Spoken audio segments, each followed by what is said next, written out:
তো আওয়ামী লীগের লাঠি হইতে পারে, বুঝলেন না? আপনি বুঝবেন কেমন? তা ঠিকই আছে। তোমার বইগুলো অনেক সুন্দর। Thank you. তুমি যেদিন যেদিন ছুটি এসে সারাদিন এখানে থাকবা, সারাদিন পড়বা। দেখাও। তুমি আমার মাথার উপরে রেখো। দাঁড়াও। আসো। এবার আমি বসি, ঠিক আছে? তুমি সেন্টারে লাখ লইছো, চিন্তা করছো কামড়া করছো? ঠিক আছে,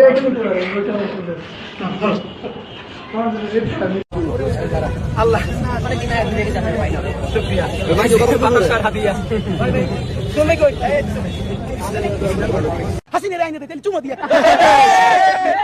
বদমাইশ কোথাকার। আওয়ামী লীগের, খুনি লীগের, জঙ্গি লীগের জন্ম ভারতে, তাদের মৃত্যু ভারতে হয়। বাংলাদেশে তাদের কোনো শিকড় নাই। দেখেন এখন তাদের নতুন নেতৃত্ব আনতে চায় সজীব ওয়াজেদ জয়দিল আমেরিকায় বৈশা, আর নিজে দিল্লিতে আছে না নাই তাও তো জানি না। এখন কোন অবস্থায় আছে, চিতে আছে, কবরে আছে, নাকি ট্রমায় আছে নাকি নাই, এটা তো তার কালকে ক্লিয়ার করা উচিত।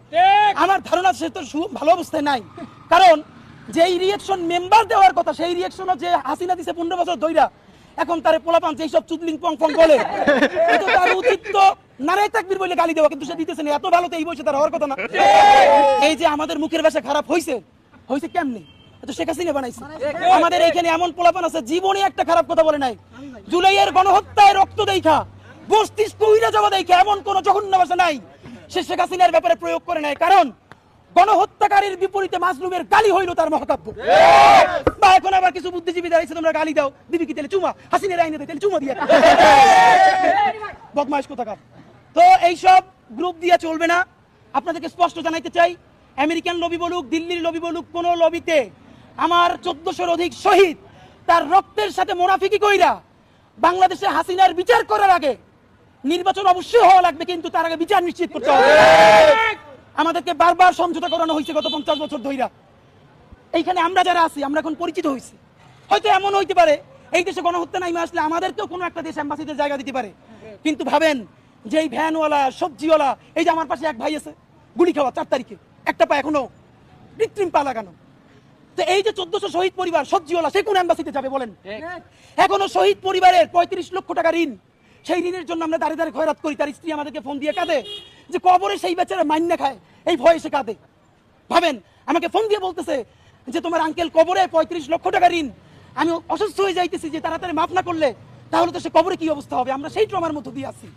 আমরা আপনাদেরকে ওয়াদা দিতে চাই, আল্লাহর কাছে শক্তি চাই, এই দুনিয়ার সমস্ত লেখে দিলেও যেন আমরা এই শহীদদেরকে এই জাহান্নামে গণহত্যাকারীদের হাতে ছাইরে আমরা কোনোদিন না পালাই। বন্ধুরা আমার,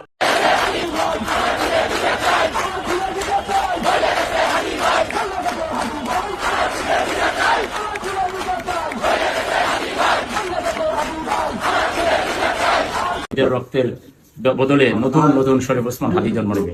এই যে আমাদের সামনে শরীফ ওসমান হাদি।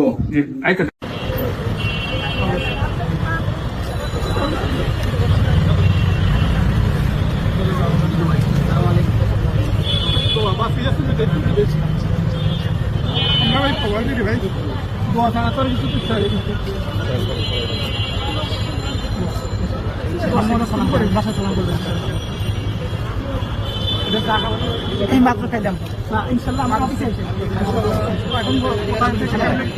আমরা তো আজকে এখান থেকে শুরু করলাম, এখন এই দিকটা আস্তে আস্তে লিখে নিলাম ইনশাল্লাহ।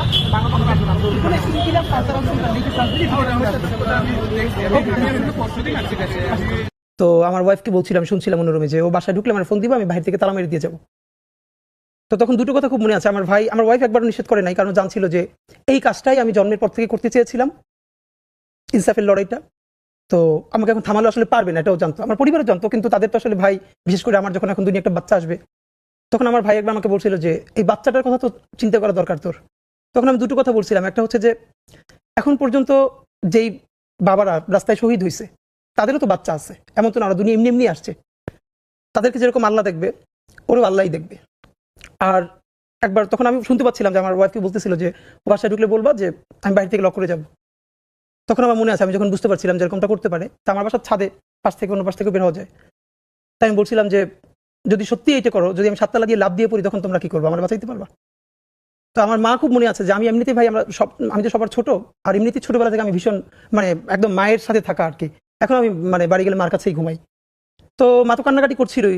তখন মা একটা কথা বলছিল যে এমনি মরে যায়, কিন্তু ওইরকম হতাহত অবস্থা। তখন আমি বলতেছিলাম, মা কেউ যদি রুমে এসির মধ্যে মারা যায় আর কাউরি একদম গুলি করে মেরে ফেললো, কবরেই তো যাবে, আর ব্যাপারটা তো এমন না যে এসির মধ্যে মারা গেল তার মৃত্যু কষ্ট কম, বরং জীবনে তো পাপ আমাদের সবারই আছে।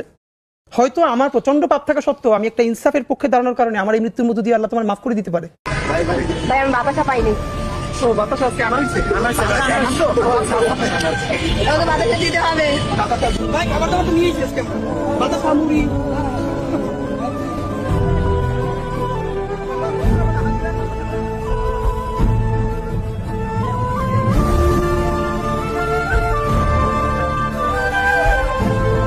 বাহ, ইনশাআল্লাহ ভোট পাবো অবশ্যই। মাশাআল্লাহ মাশাআল্লাহ ভাইয়া। ওকে, থ্যাংক ইউ। হ্যাঁ শিওর। মানে আমরা এই হইতেছে লিফলেট মানুষ চাইও না, এটা আমাদের সাথে ঘটতেছে। সবাই তো নিয়ে পালাই দেয়, আমাদের চাই নিতে আলহামদুলিল্লাহ। আলহামদুলিল্লাহ এই গোটাই